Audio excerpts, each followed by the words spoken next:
और इसी के साथ चलिए खबरों में आगे बढ़ते हैं, जहां आपको बता दें कि लंबे समय से गृह युद्ध की चपेट में घिरे हुए देश यमन से भारत को लेकर अब हैरान कर देने वाली खबर सामने आई है। दरअसल यमन में एक भारतीय नर्स को मौत की सजा सुनाई गई है।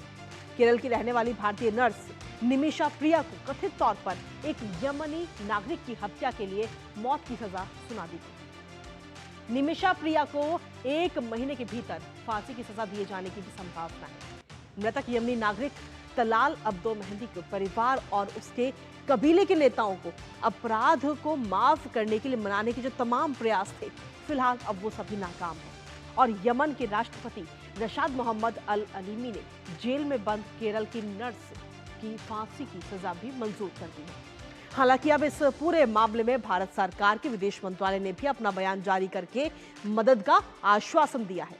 विदेश मंत्रालय के प्रवक्ता रणधीर जायसवाल ने कहा है कि प्रिया का परिवार उचित विकल्पों पर विचार कर रहा है और अब इस पूरे केस में प्रिया के परिवार के पास आज क्या कुछ ऑप्शन है, जानेंगे अपने संवाददाता से। लेकिन उससे पहले आपको बताते हैं कि आखिर ये पूरा मामला क्या है। ग्राफिक्स के जरिए वो आपको समझाते हैं। दरअसल आपको बता दें कि केरल के पलक्कड़ की निमिषा प्रिया रहने वाली हैं और निमिषा प्रिया पेशे से नर्स हैं और अस्पतालों में काम कर चुकी हैं। यमन के अस्पतालों में वो काम करती थी, पेशे से नर्स हैं। इसके साथ ही यमन के नागरिक हत्या मामले में उनको फांसी की सजा सुनाई गई है। हालांकि काफी लंबे समय से ये पूरा मामला चल रहा है। हत्या मामले में साल 2017 से जेल में बंद है निमिषा प्रिया। लगातार ये कोशिशें हो रही हैं कि उनको कैसे भी करके वहां से छुड़ाया जाए। अब्दो ने निमिषा का पासपोर्ट भी जब्त कर लिया गया। वहां पर जो उनका पासपोर्ट है, भारत आने के लिए जो ऑप्शंस हैं उनके पास वो भी खत्म है और अपना पासपोर्ट वापस लेने के लिए बेहोशी का इंजेक्शन उनको दिया गया, जिससे कि उनका पासपोर्ट लिया जा सके। दवा की खुराक ज्यादा होने की वजह से अब्दो की मौत हो गई थी और इसके बाद में कहीं ना कहीं अगर हम देखें तो इस पूरे मामले में यमन की एक ट्रायल कोर्ट ने उन्हें मौत की सजा सुनाई है और इसको लेकर के कहीं ना कहीं जो वहाँ के राष्ट्रपति हैं उनकी तरफ से भी मंजूरी दे दी गई है। निमिषा की जो अपील है, यमन के सुप्रीम कोर्ट ने उस अपील को भी फिलहाल खारिज कर दिया है। हालांकि अब इस पूरे मामले में देखें तो यमन के राष्ट्रपति रशद अल अलीमी ने भी अपील को खारिज कर दिया है। निमिषा प्रिया की तरफ से जो अपील दायर की गई उस अपील को खारिज कर दिया गया, जिसके बाद में अब नर्स का जो पूरा परिवार है वो अपनी बिटिया की रिहाई की लगातार गुजारिश कर रहा है। निमिषा प्रिया मामले में भारत अब हर संभव मदद की बात कही जा रही है। भारत सरकार का क्या कुछ रुके इस पूरे मामले पर वो आपको बता रहे हैं। और विदेश मंत्रालय के प्रवक्ता है रणधीर जायसवाल, उन्होंने अपना एक बयान इस पूरे मामले पर जारी किया है।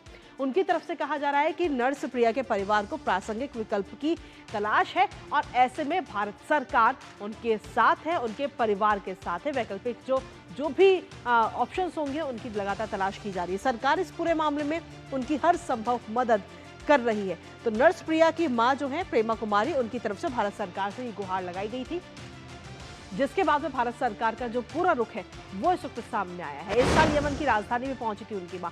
फिलहाल इस पूरे मामले पर क्या कुछ ताजा अपडेट है वो ले लेते हैं अपने संवाददाता जेसिका से। संवाददाता जुड़ गई है हमारे साथ। जेसिका, फिलहाल अब आगे अगर हम देखें तो पूरा मामला क्या था वो हम अपने दर्शकों को बता चुके हैं, लेकिन अब प्रिया के परिवार के पास क्या कुछ ऑप्शंस हैं आज की तारीख में?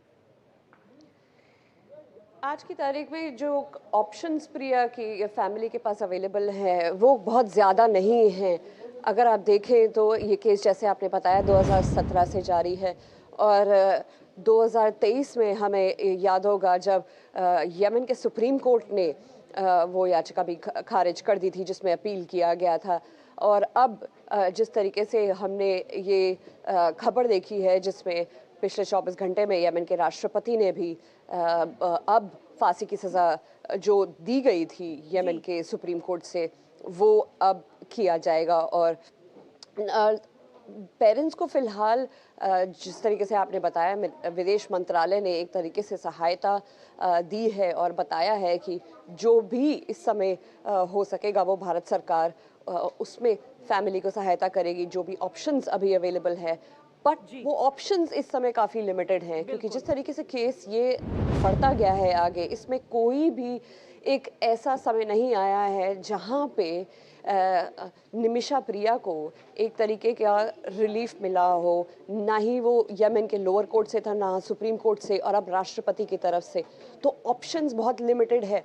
और जो उनकी लीगल टीम है जो इंडियन एम्बेसी से वहाँ पे उनको दी गई थी, उसका भी काम अभी जारी है। तो जैसे जैसे अब कि ये डेथ सेंटेंस जो दिया गया है निमिषा प्रिया को, इसको 1 महीने के अंदर अप्रूवल दिया जाएगा, तो समय बहुत कम है और ऑप्शंस लिमिटेड हैं।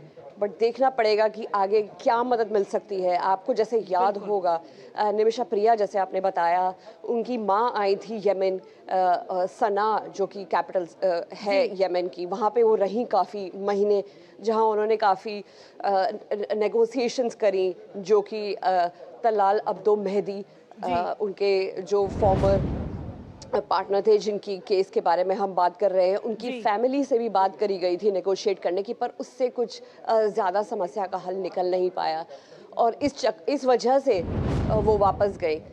तो अभी तक तो फिलहाल जो हमने सुना है विदेश मंत्रालय से कि एक तरीके की सहायता करी जाएगी, पर ये ऑर्डर जो है वो 1 महीने के अंदर पूरा करा जाएगा, तो समय काफ़ी कम है और ऑप्शंस लिमिटेड।